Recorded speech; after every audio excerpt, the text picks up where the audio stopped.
Hello guys, അങ്ങനെ ഞാൻ മുന്നത്തെ വീഡിയോയിൽ പ്രാക്ടീസ് ചെയ്യുന്ന കാര്യം പറഞ്ഞില്ലേ? അതെ ഗൈസ്, ഞങ്ങൾ പ്രാക്ടീസ് ഇവിടെ ഓവറായിരിക്കുകയാണ് കേട്ടോ. ഞങ്ങൾ എല്ലാവരും കൂടി മത്സരത്തിൽ പങ്കെടുക്കാൻ റെഡി ആയിട്ടാണുള്ളത്. ഞങ്ങൾക്ക് നാളെയാണ് കേട്ടോ മത്സരം. തൃശ്ശൂർ മാളയിൽ വെച്ചിട്ടാണ് നാടൻ പാട്ട് മത്സരം നടക്കുന്നത്. അങ്ങനെ ഞങ്ങളെല്ലാവരും ലഗേജൊക്കെ പാക്ക് ചെയ്ത് ഇതാ കൊയിലാണ്ടി ബസ് സ്റ്റാൻഡിൽ ബസ് കാത്ത് നിൽക്കുകയാണ് കേട്ടോ. ഞങ്ങൾ KSRTCക്കാണ് പോകുന്നത്. ബസ് സ്റ്റാൻഡിൽ നിന്നപ്പോൾ എല്ലാവരും കണ്ണും പോയത് അതാ ആ പാനിപ്പൂരി പീടികയിലേക്കാണ് കേട്ടോ. അത് കഴിഞ്ഞൊരു ചേട്ടൻ്റെ പിറന്നാളുണ്ടായിരുന്നു. ആ ചേട്ടൻ എല്ലാവർക്കും കേക്ക് കൊണ്ട് തന്നു കേട്ടോ. ഏതോ ചേട്ടൻ, എനിവേ ആ ചേട്ടൻ കേക്ക് കൊണ്ട് തന്നു.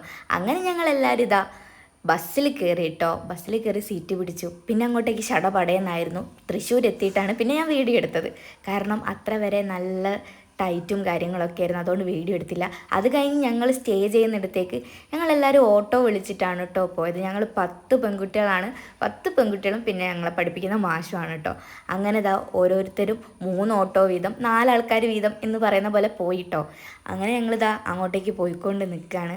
അവസാനം ഞങ്ങൾ എങ്ങോട്ടേക്കാണ് പോകുന്നത് ഞങ്ങൾക്ക് തന്നെ അറിയില്ല. കാരണം നമ്മൾ പുലർച്ചെ ഒരു 2:20 ഈ സമയമാകുമ്പോഴാണ് കേട്ടോ എത്തിയത്. അങ്ങനെ നമ്മളെല്ലാവരും ഭയങ്കര എക്സൈറ്റ്മെൻറ്റോടെ ഞങ്ങൾ പോയിക്കൊണ്ട് നിൽക്കുകയാണ്. എന്തോ കുടുംബശ്രീൻ്റെ അവിടെ എന്തോ അപ്പാർട്ട്മെൻറ്റ് എടുത്തിട്ടാണ് കേട്ടോ ഉള്ളത്. അങ്ങനെ ഇതാ ഇവിടെയാണ് നമ്മൾ ഇന്ന് സ്റ്റേ ചെയ്യാൻ പോകുന്നത്. അങ്ങനെ നമ്മളെല്ലാവരെയും ഇവിടെ ഇറക്കി തന്ന ഓട്ടോമാമ്മമാർ പോയിട്ടോ. അപ്പം ബാക്കി ഡീറ്റെയിൽസ് നാളെ പാർട്ട് 2 കാണാം. Okay, by.